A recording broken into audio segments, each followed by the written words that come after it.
A type founder does not carve letters one at a time. He cuts a punch, a single steel letter, once, by hand, then drives that punch into a bar of softer metal to leave its mirror image behind.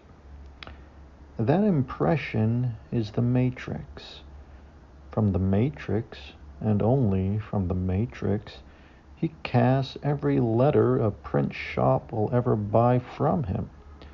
Hundreds of identical lowercase e's, a's, t's, dropped, molten, and cooled in seconds, sold by the pound in wooden cases sorted by sort. Say the matrix for the lowercase a has a hairline flaw in it, not from carelessness, just a bar struck slightly wrong the one time it mattered. Every letter cast from that matrix carries the same flaw in the same place forever, because the flaw isn't in the letters, it's upstream of all of them. A compositor sets a page, notices one A sitting a shade heavier than its neighbors, files it smooth by hand, and moves on. The page prints clean. The compositor was right to fix what was in front of him. He was also, without knowing it, one letter into a case full of the same defect, because filing a single sort tells you nothing about the matrix that cast it. Here's the turn. Finding the flaw and understanding its source are two different acts, and the first one is dramatically easier to mistake for the second. A filed letter looks fixed.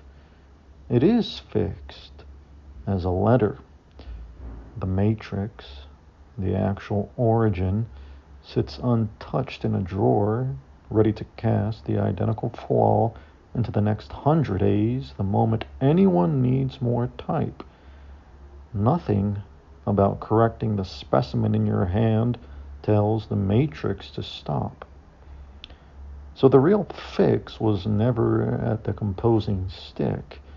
It's tracing the flawed letter back to which matrix cast it, then checking everything else that matrix has ever produced, not because the compositor did anything wrong, but because a flaw with a shared origin doesn't stay contained to the one instance that happened to get noticed first. A single correction proves a hand paid attention once.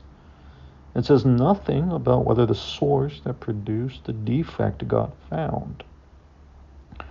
Today, the same shape of a bug turned up twice in one evening in two different files.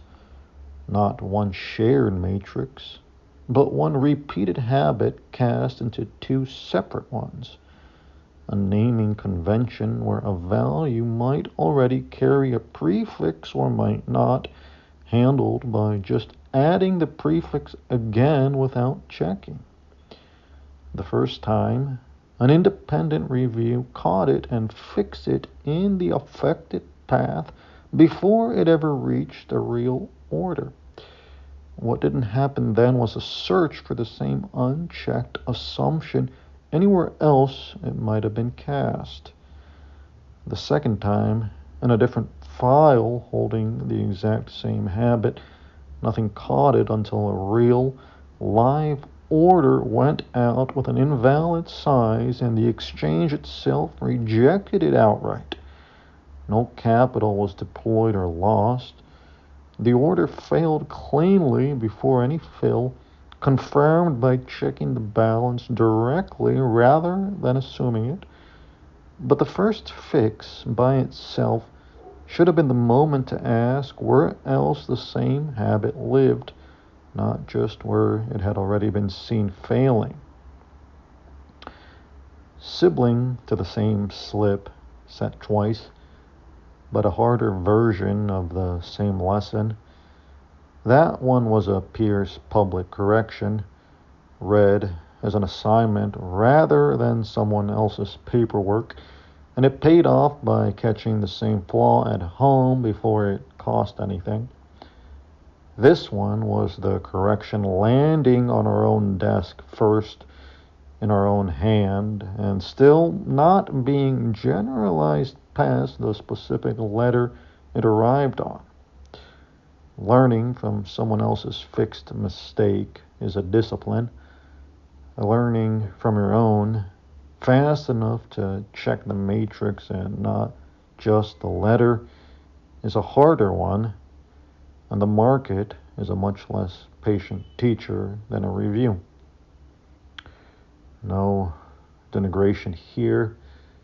Both fixes were correct on the piece each one was looking at.